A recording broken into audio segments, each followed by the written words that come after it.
Hello everyone and welcome to all in daily current affair MCQs. आज तारीख है 12 सितंबर 2020। तो ये देख लेते हैं कौन कौन से इंपॉर्टेंट क्वेश्चन हैं आज। First of all I am really sorry कि ये वीडियो थोड़ी लेट आ रही है, लेकिन मैं पूरी कोशिश कर रहा हूँ कि वीडियोस जो है वो टाइमली मैनर में आए।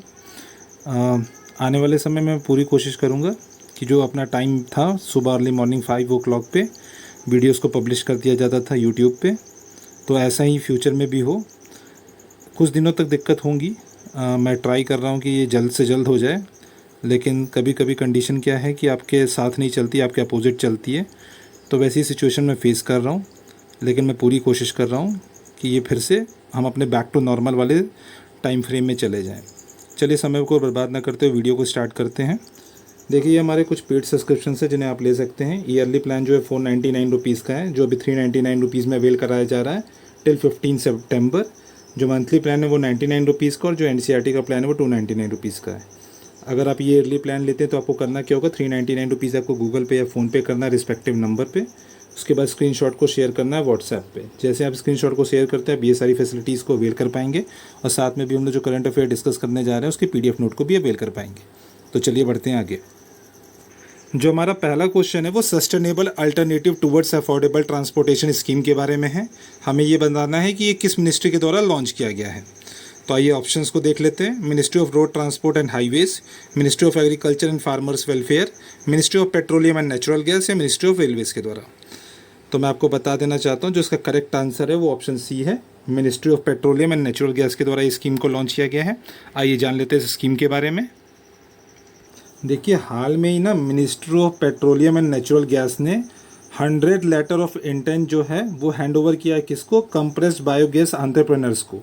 किस स्कीम के अंतर्गत, sustainable alternative towards affordable transportation सतत स्कीम के अंतर्गत। ये जो स्कीम है वो लॉन्च की गई ministry of petroleum and natural gas के द्वारा, इसलिए जो पहला स्टेटमेंट था बिल्कुल करेक्ट था। फर्दर इन्फॉर्मेशन को देख लेते हैं, इसके ऑब्जेक्टिव्स को देख लेते हैं।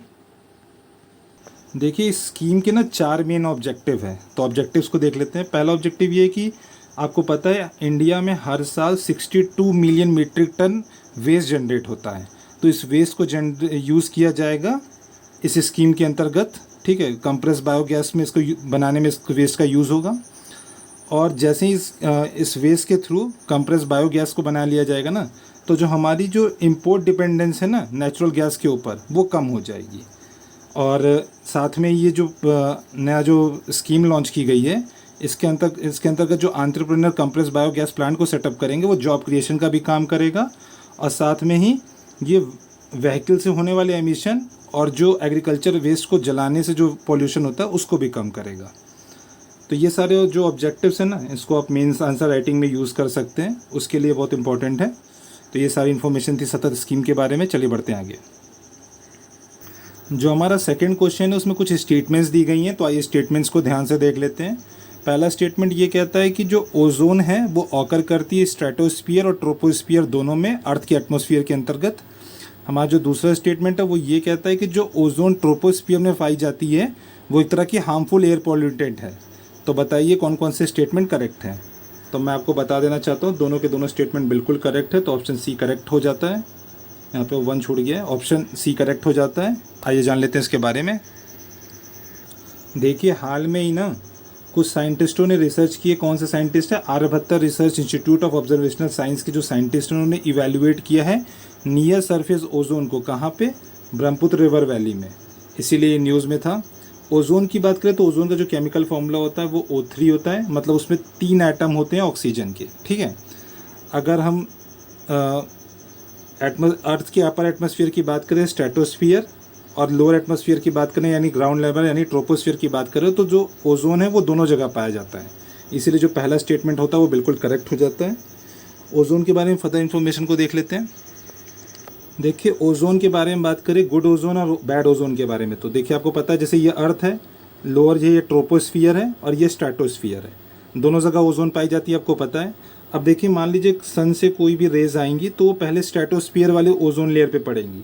तो स्ट्रेटोस्फियर वाला जो ओजोन लेयर है ना वो हमको प्रोटेक्ट करता है यूवी रेज से, लेकिन जो लोअर लेवल अर्थ सरफेस के नियर जो ट्रोपोस्फियर में ओजोन लेयर होती है ना, उसमें क्या होता है कि जो यहाँ से जितनी भी गैस से एमिट होती हैं या इंडस्ट्री, पावर प्लांट या बॉयलर या केमिकल प्लांट से जितने भी पॉल्यूटेंट्स एमिट होते हैं ना, वो जाके इस ओजोन लेयर में कंबाइन हो जाते हैं और वो केमिकली रिएक्ट कर जाते हैं इस ओजोन के साथ और एक तरह का पॉल्यूटेंट फॉर्म कर लेते हैं। इसीलिए जो लोअर लेवल वाली ओजोन लेयर होती है ना, वो हमारे लिए हार्मफुल हो जाती है। इसलिए कहते हैं ना, surface level of ozone layer is harmful air pollutant. इसलिए जो दूसरा स्टेटमेंट होता है बिल्कुल करेक्ट हो जाता है। कुछ और इन्फॉर्मेशन है ओजोन के बारे में, उसको भी देख लेते हैं। देखिए, ओजोन को डिप्लीट करने वाली गैसेस कौन कौन सी है? CFC क्लोरोफ्लोरोकार्बन, HCFC यानी हाइड्रोक्लोरोफ्लोरोकार्बन, हैलोन्स, और ये सब डिस्ट्रॉय कर देती है ओजोन को। मतलब ये सारी गैसेस क्या करती है, ओजोन लेयर में गैप बना देती हैं, वॉइड क्रिएट कर देती हैं, जिससे UV रेज डायरेक्ट अर्थ तक चली जाती हैं। इंडिया ने ना किगाली एग्रीमेंट को अडॉप्ट किया था, किस लिए? जिससे कि हाइड्रोफ्लोरोकार्बन्स को ना फेज आउट कर दिया जाए एटमॉस्फेयर में से। तो ये सारी इन्फॉर्मेशन थी ओजोन लेयर के बारे में। चलिए बढ़ते हैं आगे। जो हमारा थर्ड क्वेश्चन है वो ग्लोबल इनोवेशन इंडेक्स 2020 के बारे में है। तो आइए स्टेटमेंट्स को ध्यान से देख लेते हैं। पहला स्टेटमेंट ये कहता है कि ये इंडेक्स जो है वो रिलीज़ किया गया है वीपो के द्वारा। हमारा जो दूसरा स्टेटमेंट है वो ये कहता है कि जो इंडिया है, इंडिया को रैंक किया गया है टॉप 10 इनोवेटिव कंट्रीज़ के लिस्ट में। तो बताइए कौन कौन से स्टेटमेंट करेक्ट हैं। तो मैं आपको बता देना चाहता हूँ, पहला स्टेटमेंट बिल्कुल करेक्ट है, लेकिन दूसरा इनकरेक्ट है, तो ऑप्शन ई करेक्ट हो जाता है। आइए जान लेते हैं इसके बारे में। देखिए, जो ग्लोबल इनोवेशन इंडेक्स है ना, उसको रिलीज़ किया जाता है एनुअली। किसके द्वारा? कॉर्नेल यूनिवर्सिटी, इंसीड और वीपो के द्वारा। इसलिए जो पहला स्टेटमेंट होता है वो करेक्ट हो जाता है। देखिए, इस इंडेक्स के अंदर क्या ना डिटेल इन्फॉर्मेशन दी रहती है इनोवेशन परफॉर्मेंस की। किसके बारे में? कंट्रीज़ की, किन किन कंट्रीज़ की कैसी इनोवेशन परफॉर्मेंस है उसके बारे में डिटेल इन्फॉर्मेशन दी रहती है। और टॉप 50 इनोवेटिव कंट्रीज़ के लिस्ट में इंडिया ने जो ग्रैब किया है वो 48th पोजीशन ग्रैब किया है। इसलिए जो दूसरा स्टेटमेंट होता है वो इनकरेक्ट हो जाता है। देखिए, इंडिया का जो अगर आप लोअर मिडिल इनकम इकोनॉमी के अगर कैटेगरी में देखें ना, तो इंडिया जो आता है वो थर्ड मोस्ट इनोवेटिव कंट्रीज़ के लिस्ट में आता है। कुछ नीचे फर्दर इन्फॉर्मेशन दी गई इस इंडेक्स के बारे में, आइए उसको भी देख लेते हैं। अगर इसी इंडेक्स की कुछ और इंडिकेटर्स के बारे में बात करें ना, तो उन इंडिकेटर्स में इंडिया की जो रैंक है वो टॉप 15 में है। कौन कौन से वो इंडिकेटर्स है जान लेते हैं। ICT के बारे में, मतलब इंफॉर्मेशन एंड कम्युनिकेशन टेक्नोलॉजी के इंडिकेटर में, सर्विस एक्सपोर्ट्स में, गवर्नमेंट ऑनलाइन सर्विसेज में, graduates in science and engineering में, रिसर्च एंड डेवलपमेंट में। देखिए, इंडिया ने इम्प्रूव किया है उनके अपने 3 पिलर्स में। कौन कौन से वो पिलर्स हैं? इंस्टीट्यूशंस में 61st रैंक है उसकी, बिजनेस सोफिस्टिकेशन में 55th रैंक है, और क्रिएटिव आउटपुट्स में 64th रैंक है। जो इंडिया की रैंक थी 2019 में वो 52 थी, यानी 2020 में इंडिया ने इम्प्रूव किया है 48th रैंक पे पहुंच गई इंडिया। तो ये सारी इन्फॉर्मेशन थी इस इंडेक्स के बारे में। चलिए बढ़ते हैं आगे। जो हमारा फोर्थ क्वेश्चन है वो 5 स्टार विलेजेस स्कीम के बारे में है। तो आइए स्टेटमेंट्स को ध्यान से देख लें। पहला स्टेटमेंट कहता है ये लॉन्च किया गया मिनिस्ट्री ऑफ रूरल डेवलपमेंट के द्वारा। दूसरा स्टेटमेंट ये कहता है कि इस स्कीम का एम यही है कि फ्लैगशिप पोस्टल स्कीम जो है वो यूनिवर्सल कवरेज को अचीव करे रूरल एरियाज़ में। तो बताइए कौन कौन सा स्टेटमेंट करेक्ट है। तो मैं आपको बता देना चाहता हूँ, पहला स्टेटमेंट जो है वो इनकरेक्ट है, लेकिन दूसरा स्टेटमेंट बिल्कुल करेक्ट है। तो ऑप्शन बी जो होता है वो करेक्ट हो जाता है। आइए जान लेते हैं इसके बारे में। देखिए, जो स्कीम है ना वो लॉन्च की गई डिपार्टमेंट ऑफ पोस्ट के द्वारा। ये पोस्ट किसके अंतर्गत आता है? मिनिस्ट्री ऑफ कम्युनिकेशन के अंतर्गत आता है। तो इस स्कीम को इसलिए लॉन्च किया, इसलिए ये न्यूज़ में था। देखिए, इस स्कीम के अंतर्गत होगा क्या? पब्लिक अवेयरनेस और reach of postal products and services specially in rural areas के बीच का जो गैप है ना उसको ये ब्रिज करेगा। देखिए, जो स्कीम है ना ये इंश्योर करेगा कि जो फ्लैगशिप पोस्टल स्कीम्स है ना रूरल एरियाज़ में, उसका यूनिवर्सल कवरेज हो। ठीक है, इसलिए जो दूसरा स्टेटमेंट है वो भी करेक्ट हो जाता है। देखिए, इसके 3 कंपोनेंट है स्कीम के, उनको भी देख लेते हैं। कौन कौन से कंपोनेंट है? Product and service availability, product and service publicity, product and service marketing, ये तीनों इसके कंपोनेंट्स हैं। तो ये सारी इन्फॉर्मेशन थी इस स्कीम के बारे में। चलिए बढ़ते हैं आगे। हमारा जो 5th क्वेश्चन है वो सरोद पोर्ट्स के बारे में है। तो आइए स्टेटमेंट्स को ध्यान से देख लेते हैं। पहला स्टेटमेंट कहता है ये एक तरह का प्लेटफॉर्म है जो मैरीटाइम सेक्टर के डिस्प्यूट्स को सेटल करेगा आर्बिट्रेशन की मदद से। हमारा जो दूसरा स्टेटमेंट है वो ये कहता है कि ये जो सरोद पोर्ट है उसको इस्टेब्लिश किया गया है अंडर सोसाइटी रजिस्ट्रेशन एक्ट 1860। तो बताइए कौन कौन सा स्टेटमेंट करेक्ट है। तो मैं आपको बता देना चाहता हूँ, दोनों के दोनों स्टेटमेंट बिल्कुल करेक्ट है। तो ऑप्शन सी करेक्ट हो जाता है। आइए जान लेते हैं इसके बारे में। देखिए, मिनिस्ट्री ऑफ शिपिंग ने लॉन्च किया है सरोद पोर्ट्स को। सरोद का फुल फॉर्म है society for affordable redressal of disputes port. इसको लॉन्च किया गया वर्चुअल सेरेमनी के थ्रू न्यू दिल्ली में, इसीलिए न्यूज़ में था। देखिए जो सरोद है वो एडवाइस करेगा, असिस्ट करेगा मैरीटाइम सेक्टर के डिस्प्यूट्स को सेटल करने में आर्बिट्रेशन की मदद से। किस किस चीज़ को इंक्लूड करेगा? Port and shipping sector in major port trust, non major ports को भी और प्राइवेट पोर्ट्स को भी, जेटीज़ को भी, टर्मिनल्स को भी और हार्बर्स को भी। इन सारे के जो डिस्प्यूट्स हो गए उसको सेटल आउट करेगा। देखिए जो सरोद पोर्ट है ना, उसको इस्टेब्लिश किया गया है सोसाइटी रजिस्ट्रेशन एक्ट 1860 के अंतर्गत, इसलिए जो दूसरा स्टेटमेंट था वो भी बिल्कुल करेक्ट था। ये सारी इन्फॉर्मेशन थी सरोद पोर्ट के बारे में। चलिए बढ़ते हैं आगे। जो हमारा 6th क्वेश्चन है, हमें उसमें ये बताना है कि कौन कौन सी ऐसी सर्विसेज हैं जो कि यूज़ करती हैं एन्क्रिप्शन का डेटा ट्रांसमिशन को सिक्योर बनाने के लिए। तो बताइए कौन कौन सी ऐसी सर्विसेज हैं। ऑप्शंस को देख लेते हैं। Payment gateways, messaging services, wireless microphones and Bluetooth devices. तो किन किन डिवाइसेस के द्वारा या किन किन सर्विसेज के द्वारा एन्क्रिप्शन को यूज़ किया जाता है, तो मैं आपको बता देना चाहता हूँ। इन सारों के द्वारा एन्क्रिप्शन को यूज़ किया जाता है, तो ऑप्शन जो बी होता है वो करेक्ट हो जाता है। आइए जान लेते हैं इसके बारे में। देखिए एन्क्रिप्शन जो है ना वो एक तरह का प्रोसेस है जिसमें क्या होता है, मैसेज और इन्फॉर्मेशन को ऐसे वे में एनकोड कर दिया जाता है जिससे कि सिर्फ ऑथोराइज पार्टी ही उसको पढ़ सके। जैसे फॉर एग्जांपल मैं हवा को लिख दूँ पानी और आप ऑथोराइज पर्सनल हो, मैंने आपको ये एनकोडिंग जो लैंग्वेज वो पहले से बता दी है, तो जहाँ जहाँ हवा लिखा होगा आप पानी पढ़ोगे, लेकिन दूसरे लोग उसको हवा ही समझेंगे। तो वैसे ही एग्जांपल दिया हुआ है कि अगर ABC को कोड कर दिया जाए BCD में, तो जो एनक्रिप्टेड इंसान है उसको ये ABC पढ़ेगा और जो ऑथराइज पर्सनल नहीं है वो उसको BCD पढ़ेगा, तो वो इन्फॉर्मेशन उसको क्लियरली समझ में नहीं आएगी। तो इसका मेन मकसद यही है कि किसी भी इन्फॉर्मेशन को ऐसे एनक्रिप्ट कर दो कि कोई अननोन पर्सनैलिटी उसको पढ़े या अननोन पर्सन पढ़े तो उसको क्लियर आउट ना हो कि इस इन्फॉर्मेशन में मेंशन क्या है। ठीक है, तो ये इनक्रिप्शन का मतलब यही होता है। तो जितनी भी मैसेजिंग सर्विसेज वाली कंपनीज़ हैं ना, वो सारे इनक्रिप्शन का यूज़ करती हैं। जैसे WhatsApp, Viber, Google chat, Yahoo messenger, वो इनक्रिप्टेड सर्विसेज का यूज़ करती है। ऐसे बैंक पेमेंट गेटवेज और ई-कॉमर्स साइट भी ना इनक्रिप्शन का यूज़ करती है, जिससे कि आपने देखा होगा ना, जैसे कि आप कोई कोड डालो तो उसमें एस्ट्रिक एस्ट्रिक एस्ट्रिक बन के आता है। आप लिखोगे ABC लेकिन वहाँ पे बन के आएगा एस्ट्रिक, तो वो क्या करते हैं, इनक्रिप्ट कर देते हैं कि वो इनक्रिप्शन की लैंग्वेज सिर्फ उनको समझ में आए, आपको और किसी और को ना समझ में आए, जिससे कि आपका प्राइवेट डेटा या फाइनेंशियल डेटा जो है वो सेफ़ रहे, किसी और के हाथ में न लगे।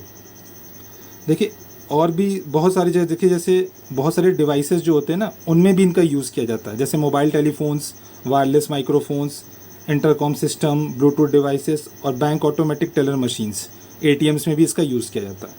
तो सारी जगह इनका यूज़ होता है। तो ये सारी इन्फॉर्मेशन थी इनक्रिप्टेड लैंग्वेज के बारे में। चलिए बढ़ते हैं आगे।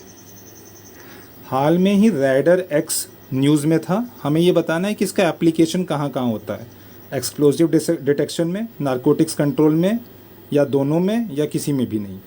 तो मैं आपको बता देना चाहता हूँ इसका जो करेक्ट ऑप्शन है वो C है। इसका यूज़ दोनों में होता है, एक्सप्लोजिव में भी और नारकोटिक्स में भी। तो आइए जान लेते हैं इसके बारे में। देखिए राइडर X जो है ना, वो एक तरह का डिवाइस है जो कि एक्सप्लोजिव को डिटेक्ट करता है। ये 20 एक्सप्लोजिव को डिटेक्ट कर सकता है 2 मीटर की रेंज में। ठीक है, ये डेवलप किया गया है किसके द्वारा, high energy material research laboratory, जो कि DRDO की एक आर्म है, पुणे में इस्टेब्लिश्ड है, उसके द्वारा। ठीक है, फर्दर इन्फॉर्मेशन को देख लेते हैं इसके एप्लीकेशंस को। देखिए इस डिवाइस के ना बहुत सारे एप्लीकेशन हैं। नारकोटिक्स के द्वारा भी यूज़ किया जाता है, लोकल पुलिस के द्वारा भी, customs and other detection agencies के द्वारा भी ये यूज़ किया जाता है। ये देखिए ऐसा डिवाइस है ना जो कि डिटेक्ट कर सकता है एक्सप्लोजिव, नॉन एक्सप्लोजिव दोनों एलिमेंट्स को। ठीक है, तो ये सारी इन्फॉर्मेशन थी रैडर X के बारे में। चलिए बढ़ते हैं आगे। हमारा जो 8th क्वेश्चन है वो न्यू अरेंजमेंट टू बोरो के बारे में है। हम ये एक तरह का फंडिंग मैकेनिज़्म है जो कि हाल में ही न्यूज़ में देखा गया था। हमें ये बताना है कि ये जो फंडिंग मैकेनिज़्म है वो किस बैंक से रिलेटेड है, वर्ल्ड बैंक से, एशियन डेवलपमेंट बैंक से, एशियन इंफ्रास्ट्रक्चर इन्वेस्टमेंट बैंक से, या इंटरनेशनल मॉनेटरी फंड से। तो मैं आपको बता देना चाहता हूँ ये इंटरनेशनल मॉनेटरी फंड से रिलेटेड है, तो ऑप्शन जो D होता है वो करेक्ट हो जाता है। आइए जान लेते हैं इसके बारे में। देखिए जो न्यू अरेंजमेंट टू बोरो है ना, वो IMF का एक फंडिंग मैकेनिज़्म है। इस मैकेनिज़्म के अंतर्गत क्या होता है, IMF के जितने भी मेंबर कंट्रीज़ है ना, उनसे IMF क्या करता है, बोरो करता है। तो सारे मेंबर कंट्री क्या करते हैं, IMF को लेंड करते हैं, फिर बाद में क्या करता है IMF इस कलेक्टेड मनी को, इस कलेक्टेड फंड को मोबिलाइज करता है, फंड मोबिलाइजेशन का काम करता है।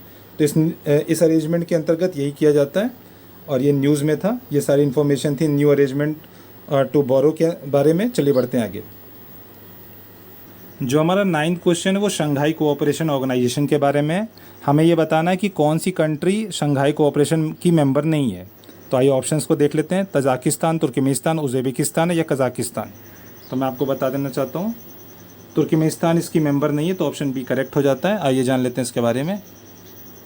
देखिए SCO की ना टोटल 8 कंट्रीज़ मेंबर हैं। उन 8 के नाम देख लीजिए आप। कज़ाकिस्तान है, किर्गिस्तान है, चाइना है, पाकिस्तान है, तजाकिस्तान है, रशिया है और उज़्बेकिस्तान है। इसके 4 ऑब्जर्वर स्टेट्स भी हैं, उनको भी देख सकते हैं आप। अफ़गानिस्तान, बेलारूस, ईरान और मंगोलिया। और 6 डायलॉग पार्टनर भी हैं। Azerbaijan, Armenia, Cambodia, Nepal, Turkey and Sri Lanka. तो ये सारी इन्फॉर्मेशन थी SCO के बारे में। चलिए बढ़ते हैं आगे। जो हमारा 10th क्वेश्चन है वो मुंद्रा पोर्ट के बारे में। हमें ये बताना है ये कहाँ पे लोकेटेड है। गल्फ़ ऑफ कच्छ में, गल्फ़ ऑफ खम्बट में, गल्फ़ ऑफ मन्नार में या नन ऑफ दी अबव। तो मैं आपको बता देना चाहता हूँ ये गल्फ़ ऑफ कच्छ में लोकेटेड है, तो ऑप्शन ए करेक्ट हो जाता है। आइए जान लेते हैं इसके बारे में। देखिए यहाँ पे आंसर ए होना चाहिए, गलती से मेंशन बी हो गया, इसको आप करेक्ट कर लीजिएगा। देखिए एक तरह का लार्जेस्ट प्राइवेट पोर्ट है जो कि लोकेटेड है इंडिया में। ठीक है, कहाँ पे? गल्फ़ ऑफ कच्छ में। आप लोकेशन देख सकते हैं, ये गुजरात का रीजन है, ये गल्फ़ ऑफ कच्छ है और ये रहा मुंद्रा पोर्ट और यहाँ पे आपका है कांडला पोर्ट। ठीक है, ये न्यूज़ में था क्योंकि गवर्नमेंट जो है एक एग्रीमेंट को इवैल्यूएट कर रही है जो कि है अदानी पोर्ट्स और फ्रेंच जॉइंट वेंचर है CMA CGM और एक चाइनीज़ मर्चेंट ग्रुप के बारे में। तो इन तीनों के बीच में एक एग्रीमेंट हुआ है जिसको गवर्नमेंट इवैल्यूएट कर रही है, इसी वजह से ये न्यूज़ में आया है। ठीक है, तो ये सारी इन्फॉर्मेशन थी मुंद्रा पोर्ट के बारे में। चलिए बढ़ते हैं आगे। Okay, we have reach to the end. मैं आपको लोगों को एक इन्फॉर्मेशन देना चाहता हूँ। जो 9 और 10 सितंबर की वीडियोस जो स्किप हो गई थी, मिस हो गई थी, उसमें से जो 9 सितंबर की वीडियो है ना वो अपलोड कर दी गई है आज सुबह, तो आप जाके उसको देख सकते हैं। और जो 10 सितंबर की वीडियो है वो जल्द से जल्द अपलोड कर दी जाएगी यूट्यूब पे। और आप सभी को मैं थैंक यू कहना चाहूँगा आपके पेशेंस, सपोर्ट और कोऑपरेशन के लिए। और if you want to access our free study material, you can join our Telegram group. The link will be provided in the description box. And thank you for watching the video. Have a good day.